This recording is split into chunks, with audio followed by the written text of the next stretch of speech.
Hello and welcome back. We're so excited that you're able to join us for this edition of Diversify. How are you guys doing? How has your month been? How's it been since the last time that we've seen you? We have missed being able to hang out with you guys, but we're back now and we want to talk about something that's really close to all of us, something that we all have faced at one point of our life. Some of us from younger and some of us in a little bit older in life. What are we talking about, Deanna? We're going to be talking about debt. Ouch. Yes, debt, deudas. I think all of us at some point in our lives have been in debt. Some of us have been in debt since we were children. As a child, we learned to be in debt with our own siblings. Hey, can you lend me that? And then we will never give it back or pay it back. We will even get things lended from our parents, right? But today we're going to be talking about how to break free from debt. It is so important to break the cycle of debt. It is something that we learn young, and as we grow, we get even in more debt. And sometimes it is so difficult to break that cycle that we need external help to be able to break through. Yeah, exactly. External help. Sometimes it feels almost impossible, overwhelming. We have no idea sometimes how we even got to the place that we're in.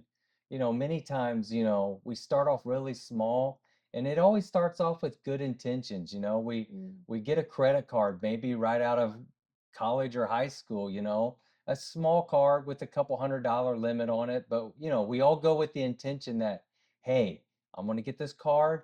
I'm just going to use it for necessary expenses and I'm going to pay it off at the end of the month. And for the first couple months, what we do, we pay it off. We feeling really good about ourselves. We're feeling like we're responsible with our credit. We're actually building up credit.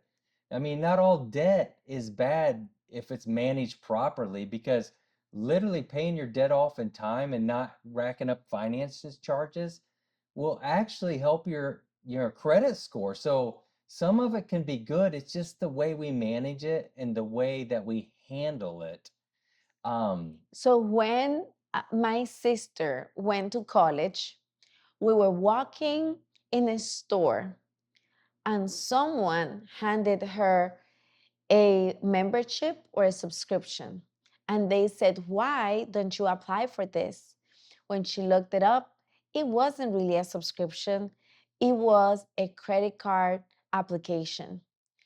And most of us at that time, when we are 17 years old, 18 years old, we already have people offering us to get in debt.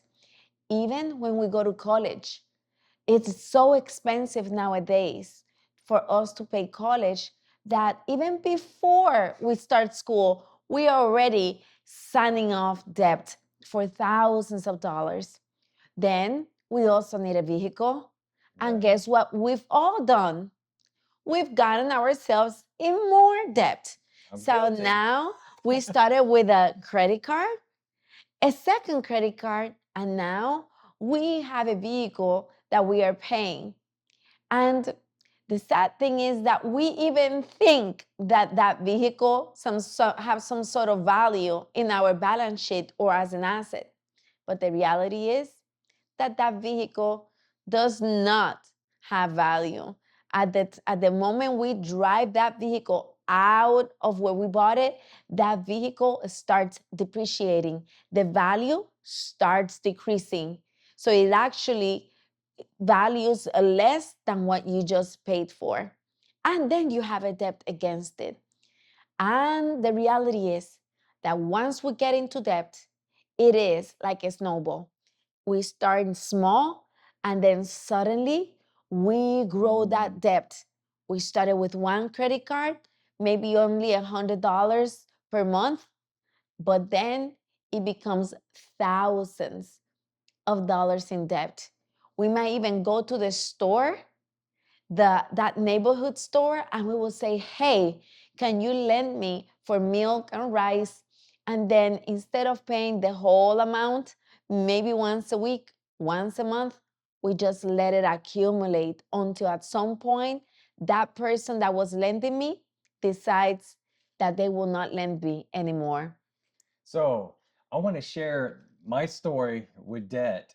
And it was just exactly what Deanna said. My first experience of having any kind of debt or credit was me buying a car right out of school.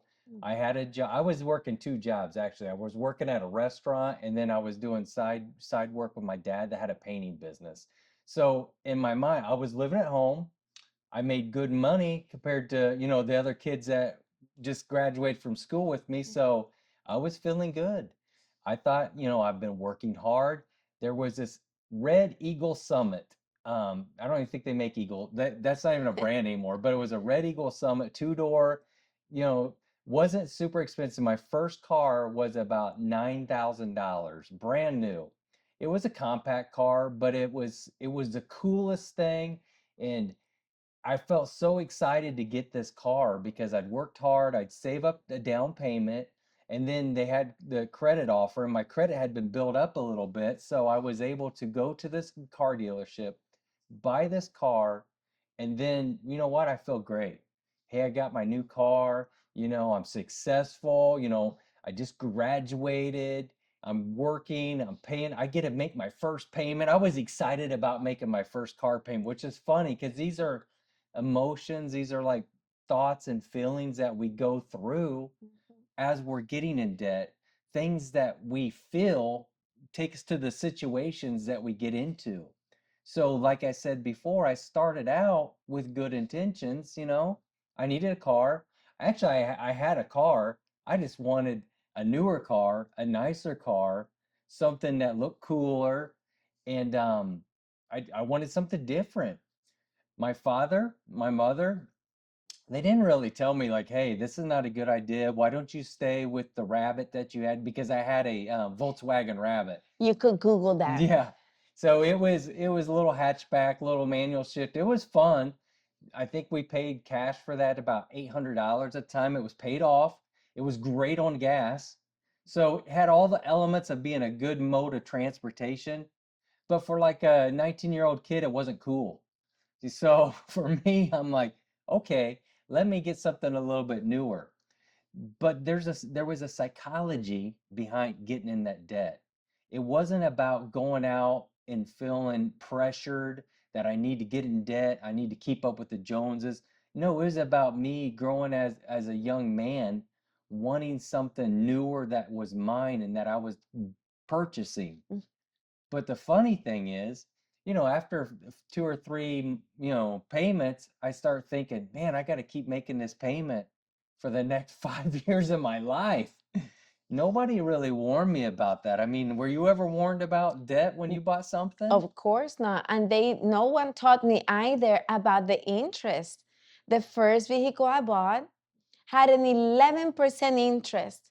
My thought was, I need a car, therefore I need to go to a dealership and buy it with a loan, a brand new car.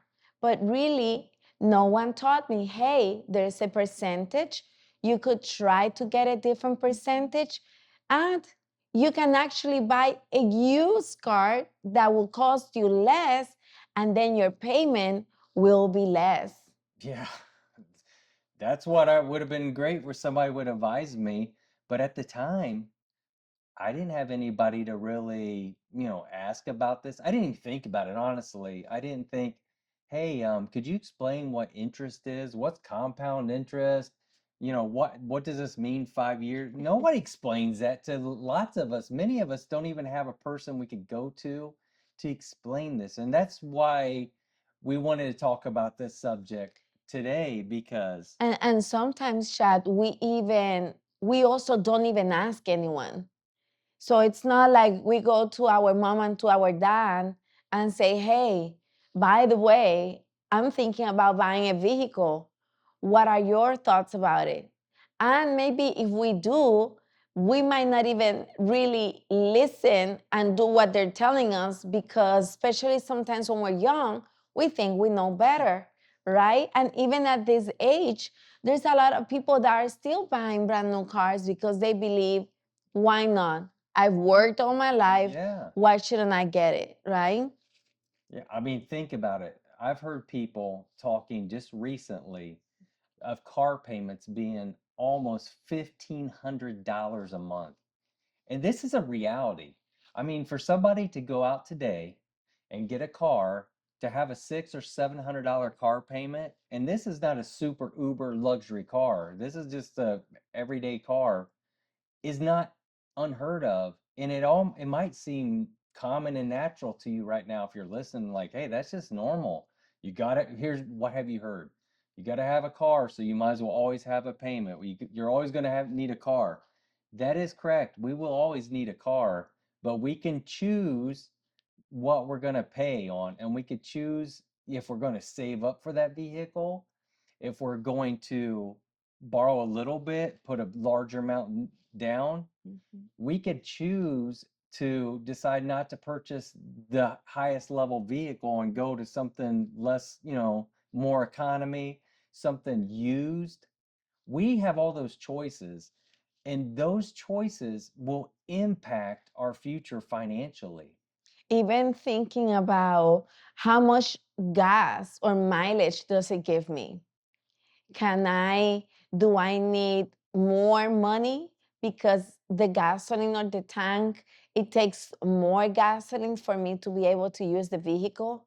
Are we even considering when we buy the vehicle that we are going to have to make gas, like oil change to that vehicle?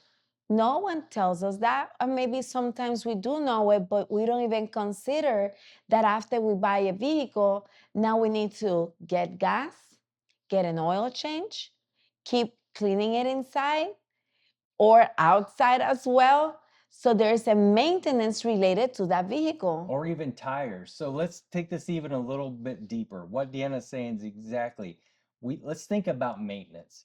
Because and before I say that, we're not saying don't ever go buy a new car. You just go buy a, broken down thing and barely. We're not saying that. We're wanting you to think about the choices that you're making when you're purchasing something, because it will impact, and we're going somewhere with this. But think about this.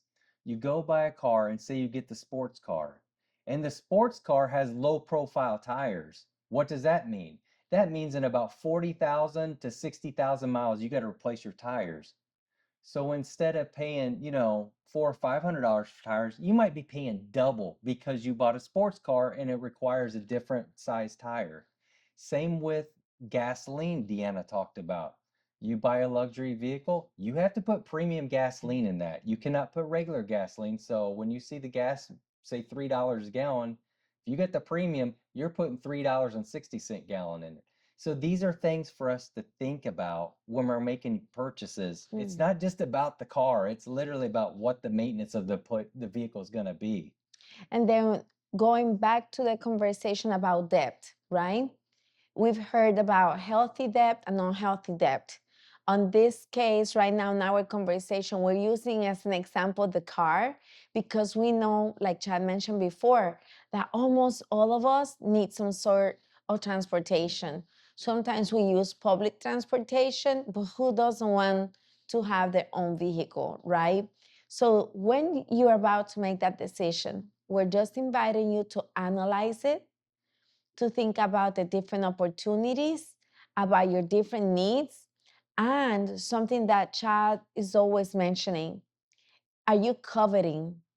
Are you making the decision to buy this vehicle because that's what you need or because that's what you want? Because the neighbor bought it, because my friend bought it, because I want to look good, because I'm going to start dating. What is your reason to buy a vehicle? And if you think about the need more than the want, I'm quite sure you will make a different decision. It will not be about how pretty it is. It's going to be about, okay, can I afford that? And sometimes lenders, what they want to do is to lend you more because that's how they make money. So they're going to try to sell you a bigger car with more things, more luxurious, because when they looked at your credit, they thought, well, they can afford it, why not? That's when it's important for you to be very conscientious and know exactly the amount you want to spend. Is our budget X amount? Then when I go, it doesn't matter what they're trying to sell me. Again, sell me, and therefore make me get into a larger debt, I will say no. And it takes courage, and it takes, you being firm on your decision, and even it takes the Holy Spirit to help you through that, because people are there to sell, and they're going to use all the psychology to sell something to you.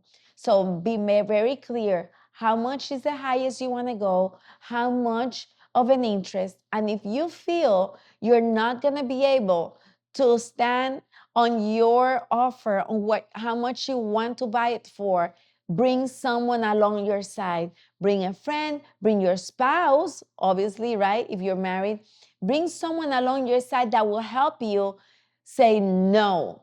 Not the yes person. That's when you need someone that would say, hey, remember what was your thought about getting in debt. But try to buy something that is not new. That is something that we are clear about. When you buy a vehicle that is new, remember, as soon as you take it out of that dealership, the value will be less. It's not like a house that usually houses have more value as the time goes by.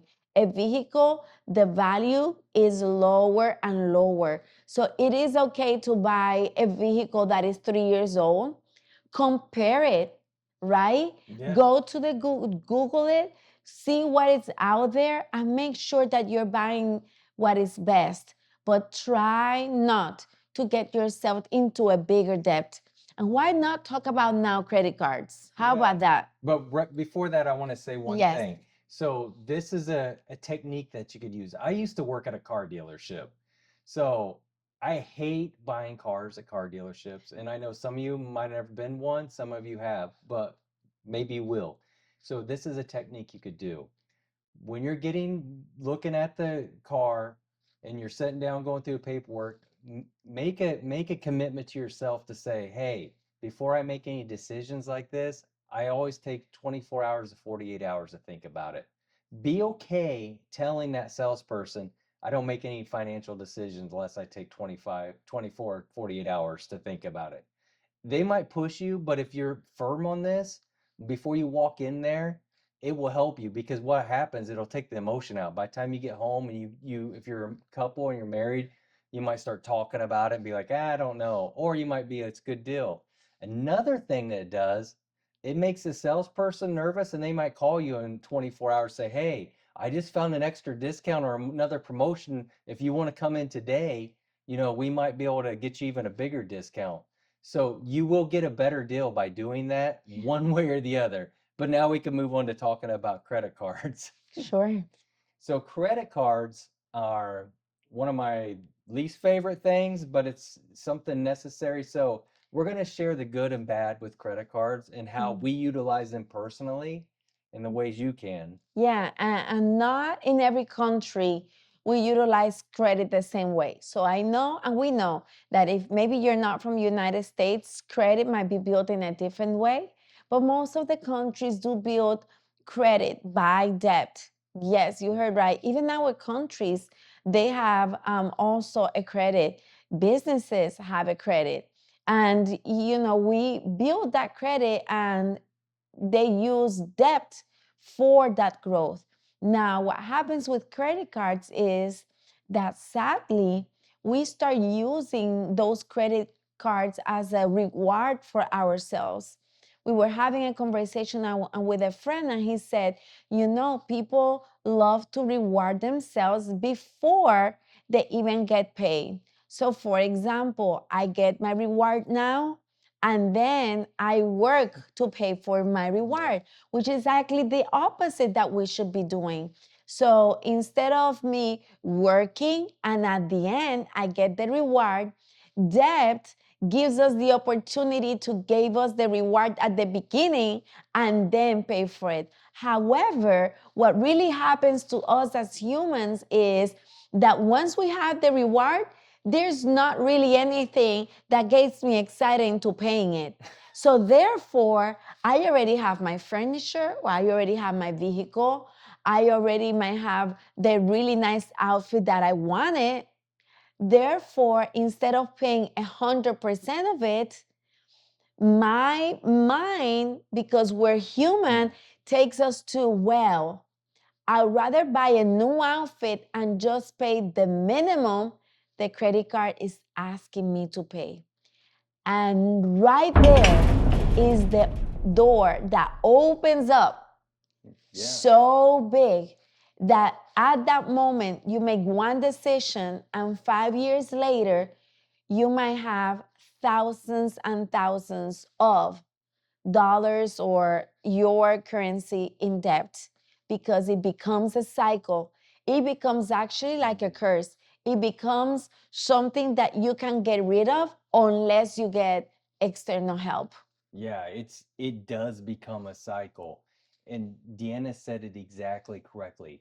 It is a choice. You made the choice, and many of us do this. I'm not going to say all of us, but many of us do this. We actually have the money in our account to pay that whole bill, but in the back of our mind, we're like, oh, it'd be nice to have that extra $200 in my account. Maybe I'm going to go out Friday night to the movies or something. I'll just pay cash for that. I can indulge myself in some chocolate. I'm paying with my credit card. I'll pay it next month. I'll pay the full thing off. But it's choices. See, that's what we're talking about, debt. It's a series of little choices that we make that lead us to these places of great bondage. And I did the exact same thing. So I'm no different than many of you. At one time, between credit cards and a car loan, I had over $60,000 in debt. Wow. Most of it credit card debt, which that sounds insane. And it was insane. But it was a series of little choices that I made. Hey, let's go on this vacation and we'll just put, this excursion on the credit card. We don't have the money to go on the excursion with the boat or the parasailing or all that. But you know what? Here's what happens. You know what? We're only in, this country one time in our life. We're making memories with the family. It's okay to just put this on the credit card because the memories outweigh the debt we're going to. So we consciously and subconsciously start justifying debt to ourselves. We start telling ourselves we deserve to make memories, even though it's going to cost us an extra year of wages. The reality is you still can make memories without going in debt. You might not be making memories, 50 feet up in the air parasailing. You might be walking along the beach. It doesn't cost you anything. But see how our minds work? And that's what happens. That's how we get into debt. Yes, and once we get ourselves into a little bit of debt, it's usually you don't reduce that debt. You go into like a cycle of an addiction, of even you use it as a way to escape your reality because you're not growing financially, but you want to be seen that you are growing. And the only way that you will see yourself growing, or that other people perceive that you are growing, is by getting yourself into debt, getting the nicer car, then getting that nice outfit. Well, they gave me another credit card, so I'm just gonna pay the minimum and then get another, because I want to be perceived that I'm growing financially, that I'm stable, that I'm fancy, that I'm right, that we're getting all the things, because that's what the community is really practically pushing all of us to live in a lifestyle that we don't have the financial capacity to live in that lifestyle. So once you get your foot in, that's the reason why people start gambling, because now their income is not enough, so they need to gamble to be able to pay for that debt. That's why then they get a second mortgage in their home, because now they don't have cash to pay for all of those credit cards. Then let's talk about marriages. where the wife or the husband is hiding all of their credit cards, and that they're so afraid their spouse is gonna learn that they start living like a dual life, two different lives, and people are believing this is a happy couple, and they have no idea that this wife or this husband is actually being unfaithful with money, is not being unfaithful with another partner. It's actually that money has become more important than the security and the love of our spouse. That's a big thing too, because so we want to encourage you, if you're a spouse, you have a spouse, you're a married couple, share with each other your finances.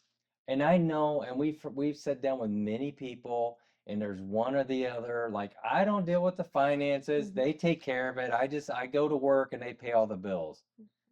But there is something incredible that happens with accountability on both parts, not just the person just working, and not saying you both have to do the budgeting, together, and you both have to pay the bills, but discuss with each other what's going on with your finances, because the statistics say that 50% of divorces in the United States happen due to financial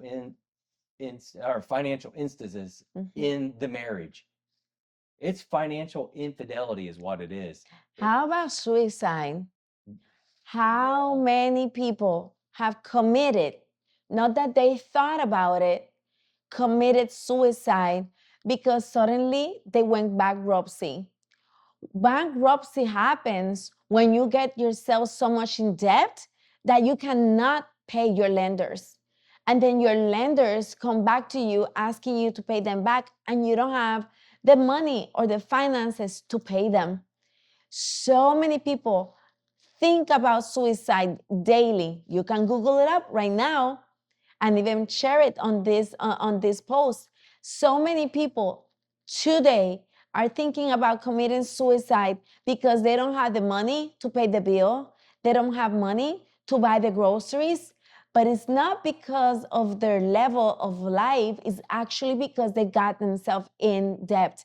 And let me share with you, we're not talking about people that are millionaires. This happens at all levels of income.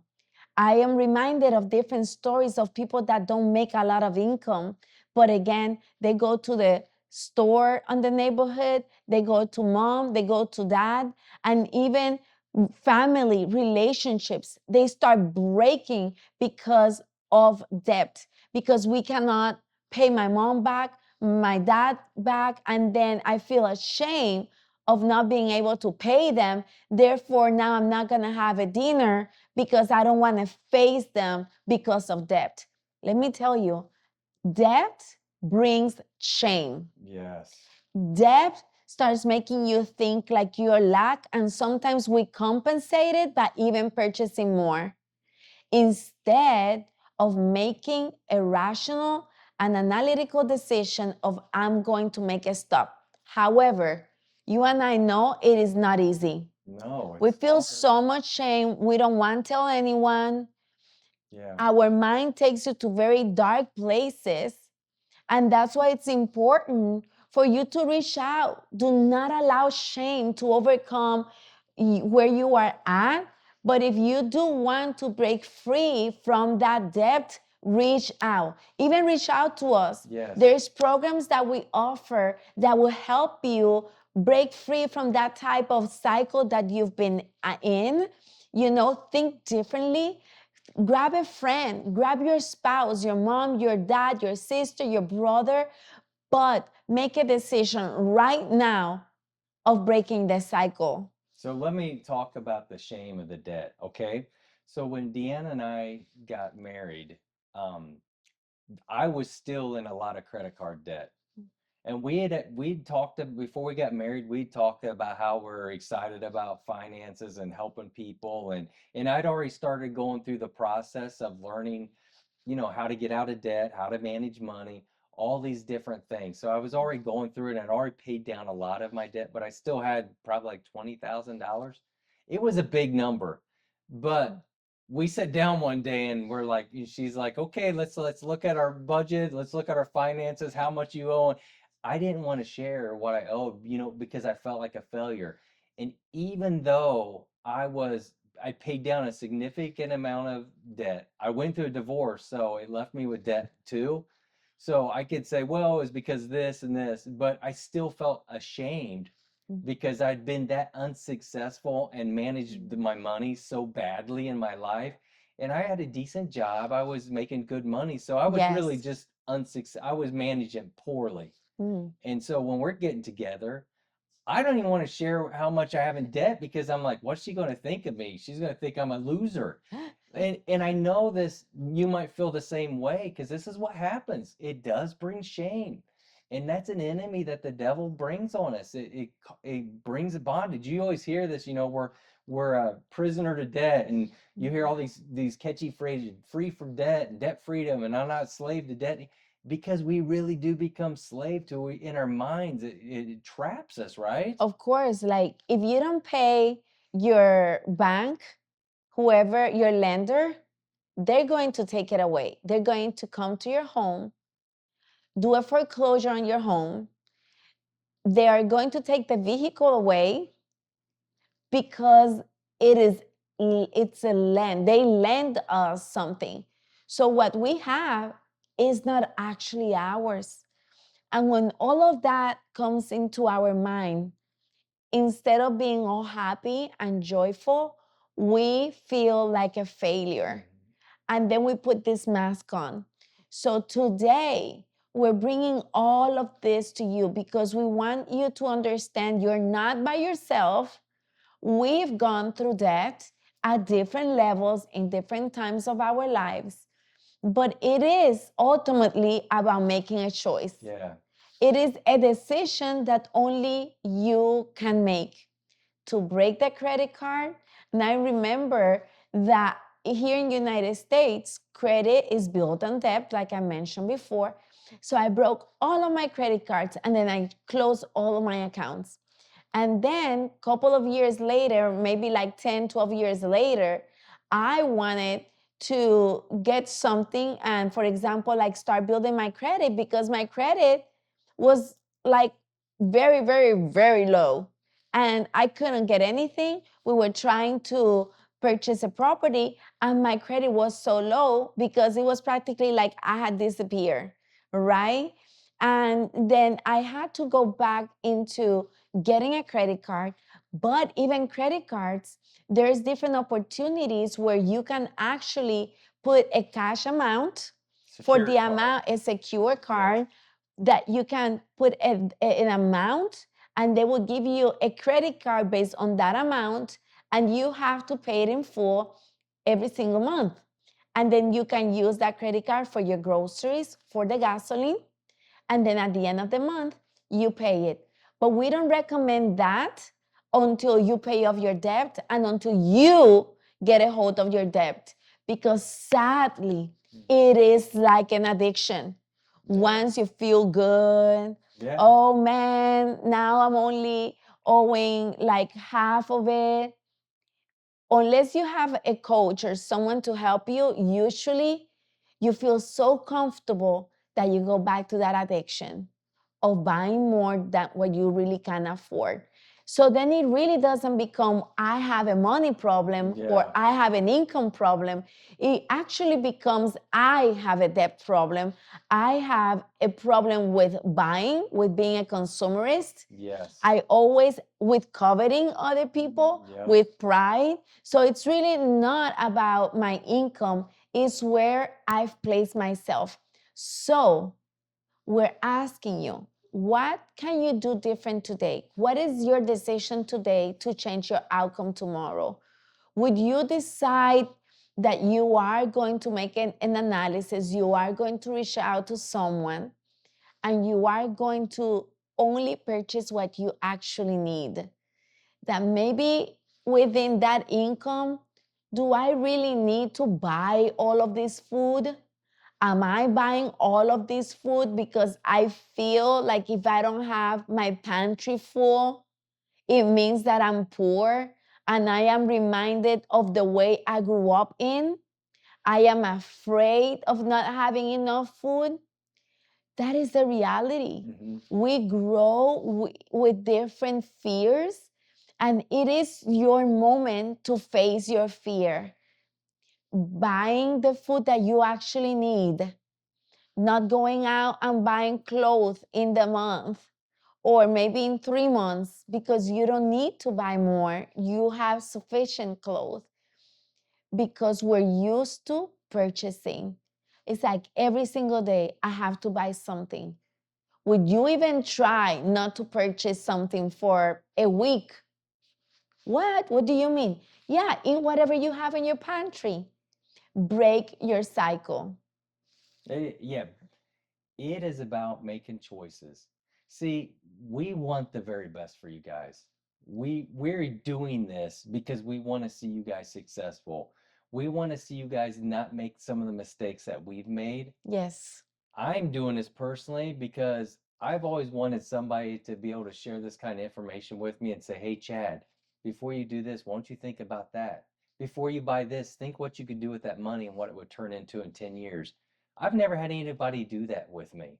So I made it my mission to be able to share this with you guys. That way you could guys get ahead faster.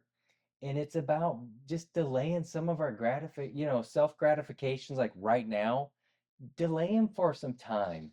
Like for instance, buying the new car when I was 19 years old. If I would have kept my my rabbit, if I would have just kept that car, taken all the money I made in the payment was I think I was paying like $300 a month or something at the time. And just for 5 years, put that payment towards a down payment on a house, or something. By now, the house would have been, now think about this. That house would have been paid off. It would have appreciated in value probably Double. double, at least maybe three times with the way inflation is. So I might have bought a house back then for $40,000. Today it might have been worth $180,000. Like, and this is reality. I could have been renting that house out maybe for the last 10 years, making, 12 grand a year on that. So this is what you see the choice. I made a choice to gratify my desires right then with nobody helping me or sharing. If somebody would have told me about like rental properties or different investments at the time, I might have been like, what? I didn't know I could do that. Yes, you can do this. Yes, it doesn't matter their age It either. doesn't matter your age. You could do it, and you have to start thinking differently. And that's what we've done. We have literally, after we came together, and this is why I said, if you're a couple, get together on your finances. Do not hide it. Because if you guys are divided, this will never, ever, ever work. You can't do anything if you're divided. Actually, Chad, on my previous marriage, that was one of the issues we had. We were making income, but if one of the person keeps getting themselves into more debt or hiding the money that they're making, then guess what? It's gonna bring division, and ultimately we got divorced, right? Because of different reasons. But when you think about it, we had, instead of one account, we had two accounts. We're separating. One person is hiding from the other how they're spending their money, right?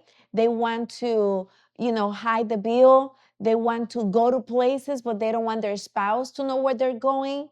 So all of that causes division, and then ultimately it brings the household to a divorce, right? Yeah, unfortunately, that's the case more than not. And we don't want that. We don't want that for there's no actually there's no reason for it. The knowledge is out there. And then what, even there's other people sharing what we're sharing. Yes. We're sharing it with you so you have the knowledge. We're here for you. We've actually created a program, Seeds, that is completely free that you could go through, and it will help you with your debt. It'll help you with savings, budget. It'll teach you how to do all this. So there's not a lack of knowledge. There's no We have lack. an app. We're going to be launching this app soon. So you'll have an app. So you have no reason to not be successful when it comes to your finances and to your relationships. Listen, you get to a place in your life where you're not worried about money, your relationships will be enhanced, and they'll increase. You'll be happier. You'll be able to go on vacations without stressing out if you're going to be able to go on vacation. It opens up so many doors, but you have to make choices now for something you want to see in the future. You can't just hope that, hey, I hope one day somebody's going to just drop the money. Or have you thought this, like, Hmm. one day, I know I'll have the money to do this, or one day I'll have the money to buy that house or go on that vacation. I know it's going to happen one day. You're the person that makes the one day happen. So you have to make those choices. Talk about gratification. You go out on a vacation, you go out to a beach, right? Maybe a friend lends you a house or whatever that vacation could be. It might be staying at home, but you decided that you want to go out for eating on those 3 days. You want to go to the beach or you want to go out to a park. Maybe allocate a little bit of money so you can take your children to a special place or you could go to a special restaurant. Then, when you are at that restaurant, when you are out on that date or you take those days on vacation, trust us, you will enjoy it because you know you're not owing that to anyone. You've worked to be able to accomplish that. That is like a gift, right? That you're giving yourself because of all of your hard work. And it is not about how much money you're spending on a vacation or how much money you're spending on an outfit. I myself have bought thrift, clothes that is used already because there's different moments in life. That's why it's so important that everything you spend out of your income, sift it through your own personal belief system, your values. And we've been talking about this since the beginning. What are your value system? What is the vision of your family? If that expense, if that vacation, or that maybe it's given to someone is aligned with what you wrote on that family plan, then you will feel happy about it. It will be bringing a sense of gratification instead of feeling doubt and feeling sad and with fear that you won't have money to pay for that bill, because you're sifting all of your expenses through your values and you are not getting yourself in debt. Wow. I mean, there's so much we could talk about debt forever. And, the reality is that we don't have to be under debt. We choose to be in debt.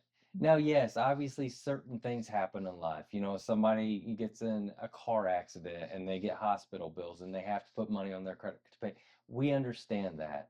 But there's also resources too to help get around those things also. Yeah, and even like a hospital bills, like an emergency. Yes. That's why we had this program. We want to be able to help you. And like you said, Chad, there's other people that does this as well, right? So it's about building even an emergency fund. So then I don't Yeah. have to go to my credit card. There's so many ways to break that cycle of debt. There's so many ways and decisions you can make. We're not talking about the big decision. It's taking one step at a time. Yes. One step today to decide I will not get myself in more debt. How or what can I afford? Do I have food on my pantry? Then I'm going to eat that. What is it that I can do today to get me debt free? And if you have children, do this for your children, because your kids, they watch you. They're watching mom and dad. They're watching you go to the grocery store, they're watching you go out to eat, they're watching you go to the movies, buy toy. They're watching you. And we have a daughter, Yes. you know, they just see credit cards. They don't see cash being laid out Or the work or behind the that work credit card. behind. They just like put it on the card. They don't understand this. And they're going to grow up to be adults. Somebody has to teach them. So even think about your children, like, I need to get this right for my children, because listen, you don't want your kids to struggle like you do. I That's don't true. want my kids to struggle. That's You don't true. want your kids to struggle. You want to do everything you can to provide them with the future that you didn't have, or you would have liked to have, or you saw somebody else that had. What kind of legacy do you want to leave? Do you want to leave a legacy of debt where they themselves will get even in more debt than you because it's a cycle that starts running through your DNA practically, just like infirmities and sickness do? Or do you want to leave as a legacy complete financial freedom, like where your children will build upon what you've built, where maybe you left for them, maybe a piece of land, maybe you left a little bit of money, maybe you left some gold, an earring or something, and then now they can build upon that instead of getting themselves in debt. What kind of legacy do you want to leave? Yes, let's build together. Mhm. Like all of us, let's build. We're in a time now. It's time to stop worrying, stop being fearful, stop thinking I can't do this. Let's build. Let's build a better future for you, for us, for your children, for our Yes. children. That's why we're here. We all want to have brighter futures. So let's start making those little choices now Yes. to make the decisions to change the future Today. today. We're so excited that you guys took the time to spend with us. Yes. Thank you so much for joining I us. mean, we love you guys. We're so honored to be part of your lives, that you trust us, even to spend the time to watch these videos. We do encourage you to join our Seeds program. It is completely free. The descriptions down below this, you can It's see in the link. English and And in Spanish. Español also, también, ¿sí? Así es, tenemos este programa en español. So then follow us on YouTube, follow us on social media, like and share with your friends. If you believe this really added value to you, share this with someone. I know it will help them. And not just that, we mentioned the app. We do have an app. And then go there. We have a community that you can join, and we have other types of programs. So it will be really beneficial as you move forward on life. So, with that being said, we wish you guys the best. Let's build, and we'll see you on the next Diversify. Take care.